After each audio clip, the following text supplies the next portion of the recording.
Hola amigas y amigos, ¿cómo están? Espero que estén muy bien. El día de hoy quiero hablar sobre un tema que leí en un foro, ya una persona preguntaba, una pregunta muy válida, que es ¿qué utilizar un motor SQL, una llave primaria, autoincremental o un UID?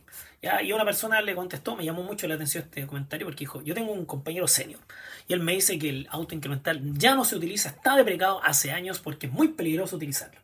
Y aquí tengo mis diferencias, de hecho se sigue utilizando, esto ya es tan vigente como nunca, y ahí te comento por qué no hay que creer todo lo que te dice, comillas, un senior. Ya recordemos que hay seniors que llevan trabajando 10 años en una versión de PHP 5.6 y no tienen ni idea de lo que vino después ni todo lo que se hace. Entonces mi recomendación es que tengas cuidado con eso, sobre todo cuando hay gente que te da verdades absolutas. ¿Ya? Yo te voy a dar una gama de opciones y tú vas a ver y vas a utilizar lo que tú quieras. Ya, entonces comencemos.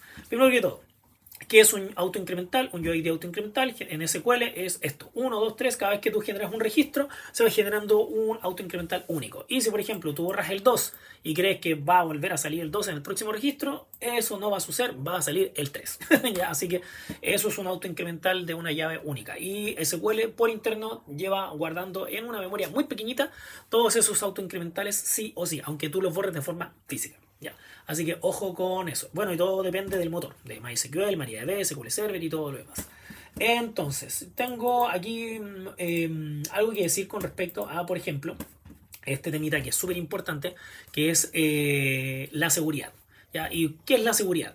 Ya, muchas personas te dicen, oh, es que si tú expones en un URL esto de ID igual 2 y registro igual 2, te van a adivinar y van a poder verte los datos. Eso es en el caso de que tu seguridad sea tan robusta como tener una clave, un usuario admin y una clave admin, o 123.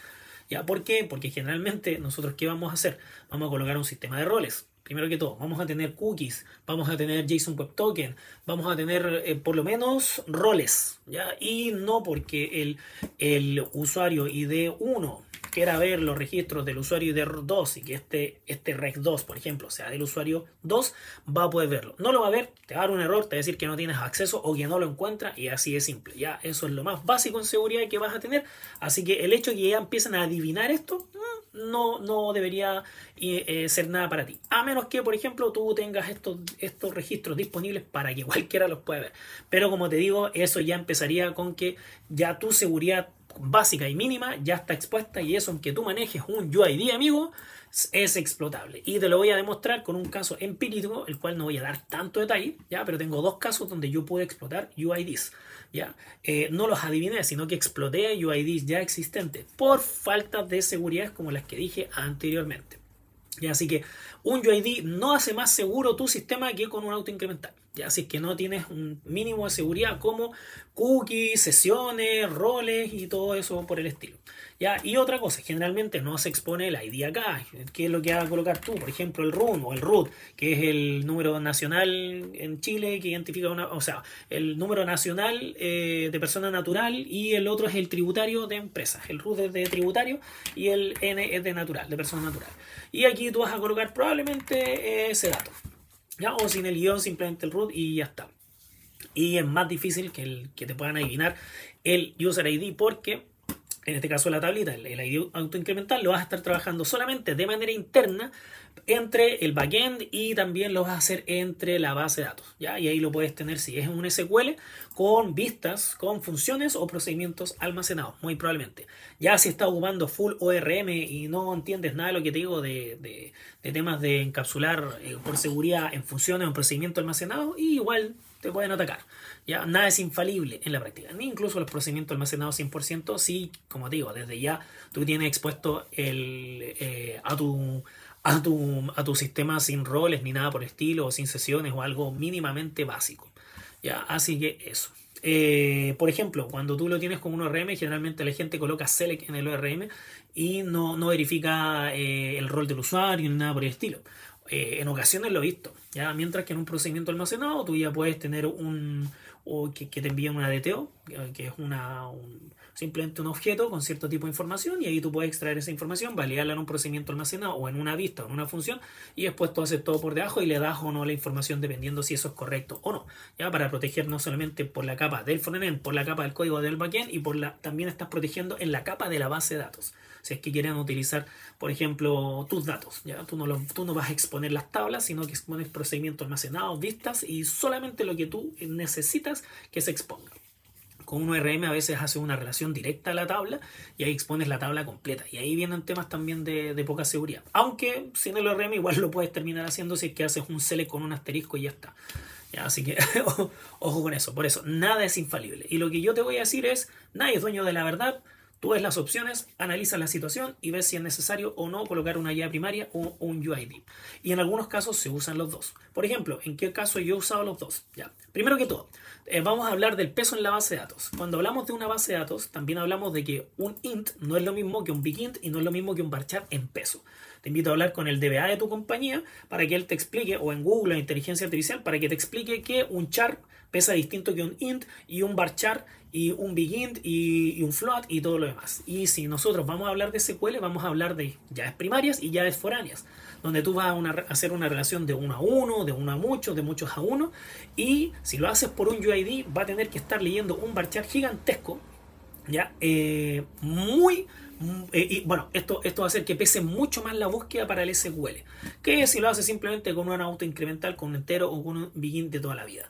Pero por ejemplo, cuando he hecho yo la situación en la que he necesitado ambos, por ejemplo cuando he tenido que vincularme con CRM o ERP, con CRM generalmente es más por envío masivo de correo, de mensajes de texto, y ahí lo que generalmente pasa es que te envían a ti un UID listo y tú puedes estar utilizando todo esto incremental, y para alguna bitácora también va a registrar el UID, cosa que después, si se requiere hacer una trazabilidad de qué es lo que sucedió con un envío de un correo, tú vas a tener registrado ese UID y vas a poder hacerlo a través de la conexión que tú ya tengas con el CRM. Vas a poder hacer un webhook o una API y extraer esa información. Y esa información sí queda expuesta, ya sea en un get, un post, put, pat, delete, ¿ya? Y vas a poder verlo por un UID.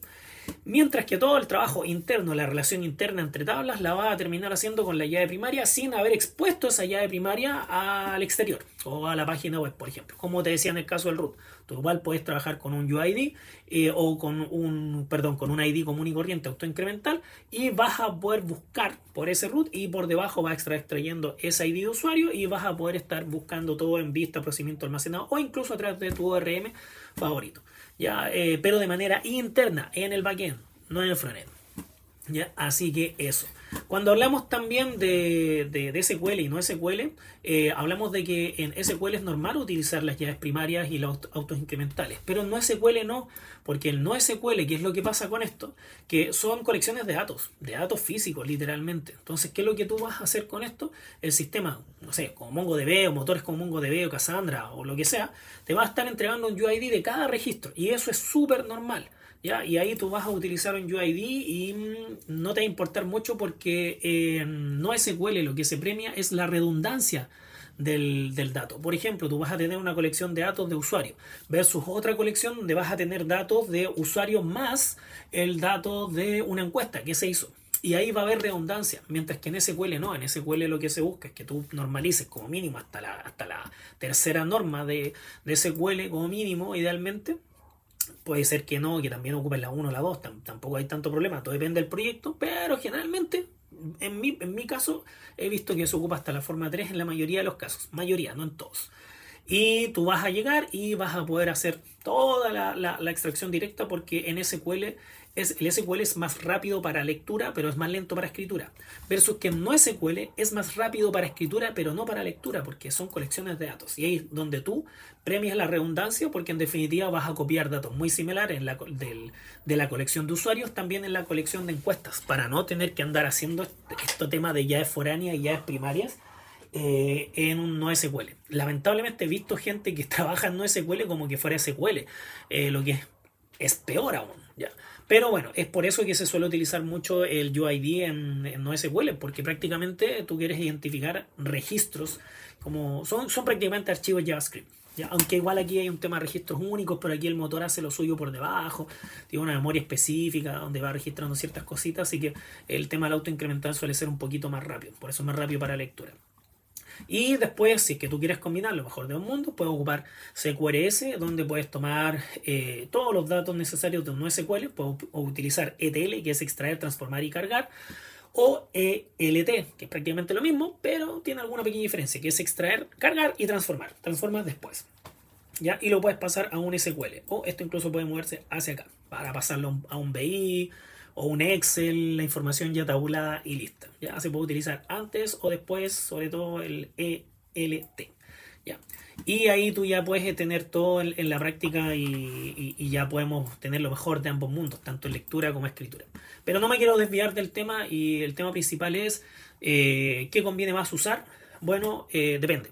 Ya, todo depende, tú tienes que analizar el caso, si es una simple relación y va a haber muchos datos de por medio, yo te sugiero que sigas utilizando la llave primaria, ya con autoincremental, solo que trates de exponerla lo menos posible o no exponerla, y si la expones con toda la seguridad necesaria para que no cualquiera pueda extraer el registro adivinando el número. Y ahora te voy a decir lo que en su momento me pasó con un UID. Ya, tuve que explotar una página web en alguna ocasión y extraer información. Esta página tenía información que no debería tener, ya, de personas, y ahí fue donde me pidieron hacer una búsqueda de un dato en específico, y lo que hice fue extraer un UID ya existente, ya, y utilicé ese UID para explotar esa información. Ya, así que ojo con esto se puede hacer. Quizás no puedo adivinar un UID porque es un número único, pero ¿qué es lo que sí voy a poder hacer? Voy a poder extraer un UID ya existente, como igual podría hacer en el caso de una llave primaria que yo pudiera extraer, y tratar de explotarla si es que no tiene la seguridad necesaria. Ya, esto ya lo he tenido que hacer, y a lo que voy con esto es que no por tener un UID tú vas a decir, ok, tengo un UID, con este UID nadie me protejo porque es prácticamente imposible que lo adivinen. No necesariamente tienen que adivinarlo, simplemente tienen que encontrar la manera de extraer uno, como lo hice en mi caso, y explotarlo para utilizarlo de forma indefinida. Así que eso, espero que estés muy bien y que te haya ayudado un poquito esto. Eso. Uy, justo se me está acabando la batería.